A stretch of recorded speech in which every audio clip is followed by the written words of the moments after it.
How's it going, everybody? The Grand Rail fan here, and welcome back to another model train review.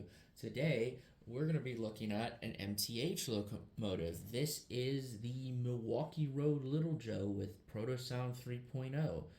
Um, Interestingly, these locomotive you don't really see pop up on online very often. So I was very surprised when a couple months back, I believe it was like 5 6 months ago. And sorry, not MTS, but the Train World actually came out with a whole bunch of these, either in the two-tone orange, which is what I've got, or the just plain orange and black, or the other, I believe it was the Chicago South Shore and South Bend Railway. Um, because as far as I'm aware, way back when I first discovered this locomotive, I was like, oh, it's a big, powerful electric locomotive. Oh, I want to have it. But at the time, it was super hard to find one because they don't sell them anymore during that time. And if you saw them at, say, a swap meet, it'd be really expensive. Or if you'd see it on eBay, it'd be really expensive.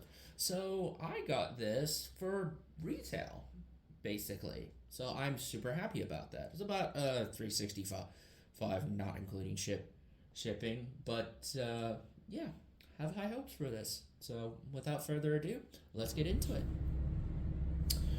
Alrighty then, let's get into this bad boy. So, for those of you who are familiar with MTH, I believe they started out as an O scale company and then expanded into the HO scale market, or at least gave it a shot later on in life. But I have high hopes for them because, from what I hear and from what I've seen, they mostly do their models as die-cast models, kind of like how they do their O-scale models. And that's something you don't really see very often in HO scale. Most of the time, the locomotive shells are just plastic stick and not metal. So I am kind of a little excited about this. Here is the DCS, or Locomotive Quick Start Guide, a nice little pamphlet, obviously advertising their DCS system, kind of the system that MTH and I think is known for. Lovely. I'm gonna set that aside. Got a nice little foam pad here for protection. Very nice.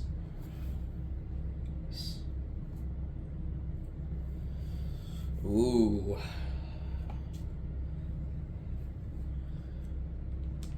God, that two-tone orange on this locomotive looks nicer in person than it did in the picture. So that is really good. Okay. Yeah, it feels like a metal shell, so that's good. Metal detail. The sides of the trucks, you can just tell those things look metal. I'll get the camera closer up, so when we go over the detail, but from what I'm visually seeing as far as the first impression is concerned, this looks really nice. And for once, I'm actually not 100% sure how to get this thing out. Like, obviously, you have this right here, but this locomotive is a really long single unit with flexible trucks, so I don't. Hold on, I need to be really careful about how I get this out. Wait, there's a little gap right here. Am I supposed to go like this? No. No, hold on. Do I go like this? Take it out. There we go. Out like a little cradle. I'll just have to put the locomotive over here for a real quick sec. I'll move the box out of the way.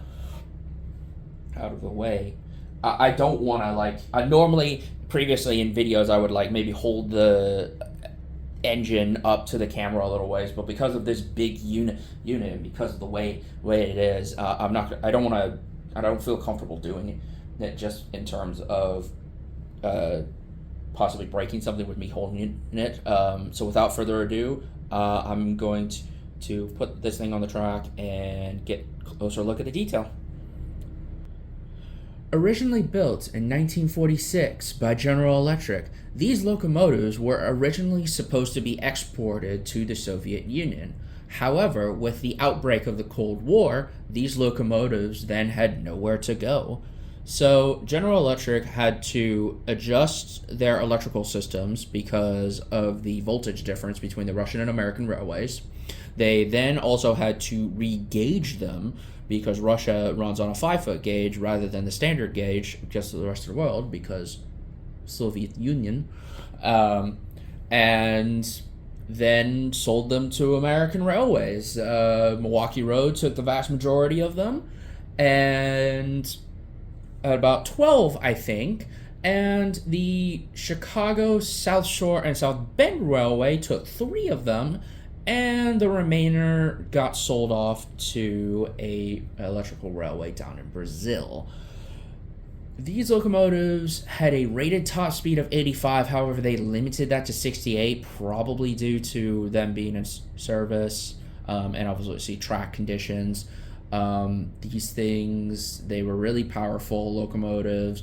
They produced about 5,500 horsepower, 75,000 pounds of tractive efforts. As far as Milwaukee Road is concerned, they didn't have a ton of electric lines, but they did a fair few over the Rocky Mountains, which is mainly where these locomotives were. And you would often see them pulling heavy freight trains with, say, other diesel locomotives, or in this case, I didn't know this initially, but this locomotive in the two-tone orange was actually originally painted that way because it actually was first assigned and geared for passenger services. They took over the Hiawatha, Milwaukee Road's premier passenger train of the time. These locomotives did have a good service life, about 20-some years. They last ran in 1974 when I want to say it was either Milwaukee Road or BN. Again, details are fuzzy on that as far as I'm concerned, but Milwaukee Roads at least ended their electrification in 1974, and that was the last time one of these ran. As far as I can gather, as far as information is concerned, there's 3 survivors. There's one actually in this two-tone orange. It's E70 that is on static display in Deer Lodge, Montana. There's 2 of the Chicago South Shore and South Bend Railway locomotives, number 803 and 802. 803 is over at the Illinois Railway Museum and is probably the only one of the 3 still in operational condition. 802 is in the Lakeshore Railroad Museum and is also on static display. Now, going into detail. From the front here, you've got a nice metal Katy knuckle coupler, very nice. You got a nice, kind of more rounded, not as pointy snowplow. You do get extra snowplows that are slightly pointier in a separate baggie. That is fine. A detail that I didn't notice in pictures and that I'm now noticing is these buffers. I'm guessing these buffers were originally supposed to be obviously for the Russian specs, but obviously when these locomotives couldn't be exported because of the Cold War, my guess is they just left them there. I mean, you here in the States, you don't see trains with buffers as well as knuckle couplers. We just have knuckle couplers. The buffer beams are mainly used on other trains that have more of a link and pin, or not a link and pin, my bad, a sort of chain coupling, slightly different than the knuckle couplers here. We got a nice little walkway here leading up to this front catwalk. There's a door on the front here. My guess is access to the nose or even the cab. You got a headlight up here. You got 2 class lights here. Got the number boards right here. Got the General Electric symbol right here. We got nice detail on the trucks. Got a little brake assembly on the side here. We got a little ladder over here going into another cab door, my guess is. Got separately applied handrails and ladder grab on irons. We got a nice detailed horn here. We got more danger. I'm guessing danger signs here, and there's one here. This little F right here, I think it means this is the front of the locomotive, just to differentiate between, you know, obviously if you got a 2-cab engine like this, I've certainly gotten confused before of which end is the front. So this will be actually nice and useful, saying, hey, this is the front of the engine. If you want to go forward, that's what's going to happen. You can't really see it too well, but there is a nicely painted cab figure in the cab. I do like when model trains have painted cab figures in the cabs. I do like that. It's a nice touch of realism. I believe this is a builder's plate. The lettering, the Milwaukee Road, the lining, the paintwork is really nice and crisp. The lining is good. It's really nice to see. These pantographs right here, these are all metal. These are actually a really cool feature, and I'll get to more of that in detail later. You got nice little roofing detail. I got the number boards on the side here, as well as the front and back. The windscreens, unfortunately, are molded. They're not a separately applied detail, so -1 for that. And then on the back here, there's a little pull. I mean, you can't see it, but there's a little pull or a little something back here. I have no idea exactly what it is. Oh, never mind. It's a plug. It's an electrical plug of some kind. Oh, how interesting. Yeah. Okay, now I can kind of... Never mind. So on the back cab here, it doesn't have the same class lights as up here on the front of the locomotive. So I guess that is another way you can figure out. Okie dokie. Overall, it's a really nicely detailed locomotive. Again, most of these components are metal, and I do like that. It's nice and sturdy. It's not as fragile as other plastic locomotives. I really do like this. That being said, let's move on to the sounds. I always love sounds. Alrighty, we have the engine moved over a track or two because the track sections actually in front of us here are actually not connected to the main layout, so I had to move it over. That being said, with all MTH locomotives, you have to press F3 in order to start the sounds. They don't actually start up just by plugging in track power, which is kind of nice. We get a fold-up startup sequence by our control. So, without further ado, here we go.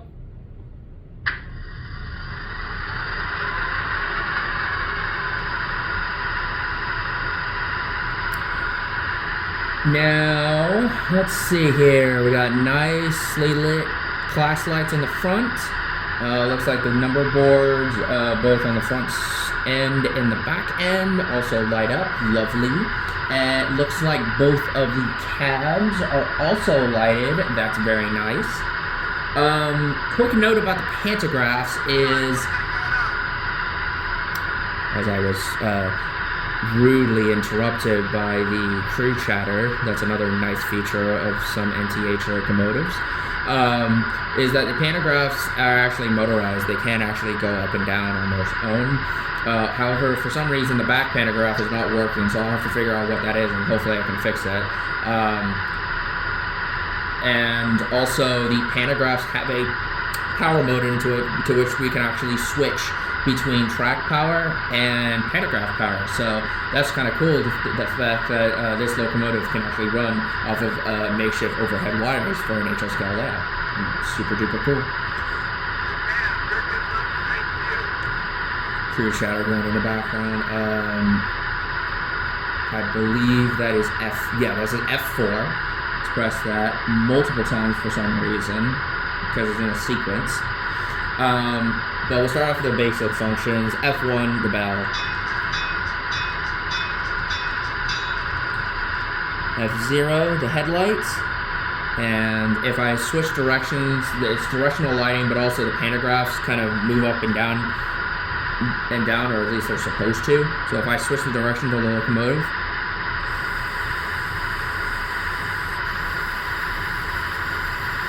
again, there's something wrong with the back pantograph. So after this video, I'll hopefully get it fixed, and hopefully I'll get it back running properly. I don't know if that was something. I don't know if that was MTH's fault, Trainwell's fault, the shipper's fault, or is that my fault? But something's wrong. I'll switch it back in front.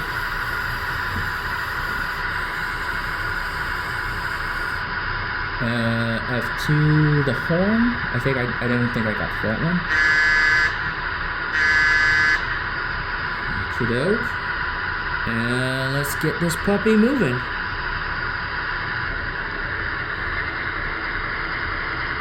Nice. The cab lights turn off once you start moving the engine. That's nice.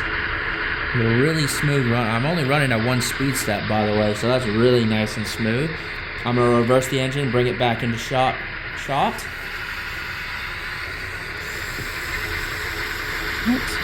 And as you can hear, the automatic pantographs going, very nice. This is a really smooth runner. That's awesome.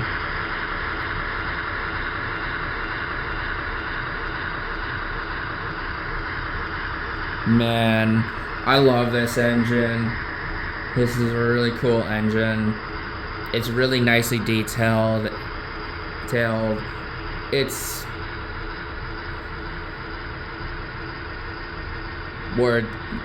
I'm lost for words. It's a really, really cool engine with a really cool feature. Cheers. I just hope I can get that pantograph fixed, because I really don't want this thing to be broken. Like I said, this video is literally the first time I've had this engine out of the box. So, yeah.